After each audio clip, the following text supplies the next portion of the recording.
In the previous video, we explored how the cosine and sines of angles relate when we essentially take the terminal ray of the angle and we reflect it about the x or the y-axis or both axes.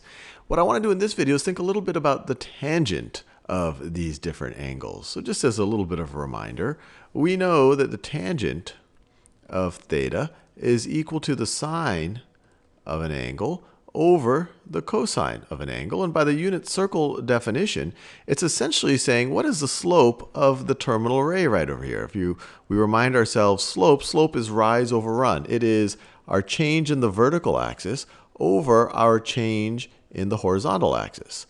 If we're starting at the origin, what is our change in the vertical axis if we go from 0 to sine theta? Well, our change in the vertical axis is sine theta. What is our change in the horizontal axis? It's cosine of theta. So this is change in y over change in x for the terminal ray. Terminal, I'll just write terminal for the terminal ray. So the tangent of theta is the sine of theta over cosine theta, or you could view it as the slope of this ray right over here. So let's think about what other angles are going to have the exact same tangent of theta. Well, this ray is collinear with this ray right over here. In fact, if you kind of put them together, you get a line. So the tangent of this angle right over here, this pink angle going all the way around, the tangent of pi plus theta, or the tangent of theta plus pi, obviously you could write theta plus pi instead of pi plus theta. This should be, just based on this kind of slope argument, this should be equal to the tangent of theta. This should be equal to the tangent of theta. Let's see if this actually is the case. So these two things should be equal. If we agree that the tangent of an angle is equal to the slope of the terminal ray. Of course, the other side of the angle is going to be the positive x-axis based on the conventions that we've set up. Well, let's think about what the tangent of theta plus pi is in terms of sine and cosine. So the tangent, let me write this down in that pink color. The tangent, that's not pink, the tangent of pi plus theta, that's going to be equal to, put the parentheses to avoid ambiguity, that's equal to the sine of pi plus theta, or theta plus pi, over the cosine of theta plus pi. And in the previous video, we established that the sine of theta plus pi, that's the same thing as negative sine theta. So this is equal to negative sine theta. And the cosine of theta plus pi, we already established that's the same thing as negative cosine of theta. Negative cosine of theta. Well, you have a negative divided by a negative. You could say the negatives cancel out. And we're left with sine theta over cosine theta, which is indeed tangent of theta. So we could feel pretty good about that. Now, what about this? What about the points or the terminal rays right over here? Right over here. So let's think about this point. What is the tangent? What is the tangent of negative theta going to be? Well, we know that the tangent of negative theta is the same thing as the sine of negative theta over the cosine of negative theta. And we already established the sine of negative theta.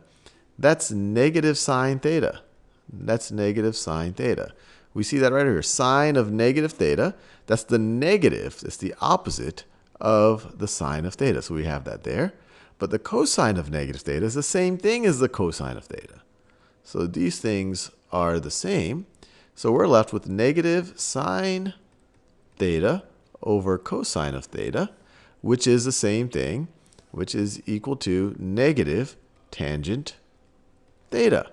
And so we see here, if you make the angle, if you take the negative of the angle, you're going to get the negative of the tangent. And that's because the sine, the numerator, in our definition of tangent, changes signs, but the denominator does not. So tangent of negative theta is the same thing as negative tangent of theta. Now what about this point right over here? Well, over here, relative to theta, when we're looking at pi minus theta, so when we're looking at tangent of pi minus theta, So tangent of pi minus theta, that's sine of pi minus theta over cosine of pi minus theta. And we already established in the previous video that sine of pi minus theta is equal to sine of theta. And we see that right over here. They have the exact same signs. So this is equal to sine of theta. While cosine of pi minus theta, well, it's the opposite of cosine of theta. It's the negative of cosine of theta.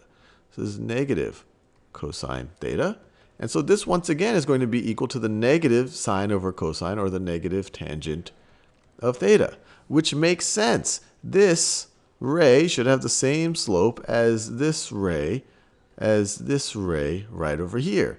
And we see that slope, we could view this as negative tangent of theta. And we see just looking at these two, I guess if you combine the rays, that these two intersecting lines have the negative slope of each other. They're mirror images across the x-axis. And so we've just seen, if you take an angle and you add pi to the angle, your tangent won't change because you're going to essentially be sitting on the same line. Pi, if you think in degrees, you're going 180 degrees around. You're going in the opposite direction, but the slope of your ray has not changed. So tangent of theta is the same thing as the tangent of theta plus pi. But if you take the negative of your angle, then you're going to get the negative of your tangent. Or if you were to go over here, and if you were to take pi minus your angle, then you're also going to get the negative of your tangent. So hopefully this makes you a little bit, this is very useful when you're trying to kind of work through trigonometric problems or try to find relationships, or even when we're trying to use our identities or prove identities. And essentially what we've done here is we have proven some identities, but it's really helpful to think about these symmetries that we have within the unit circle.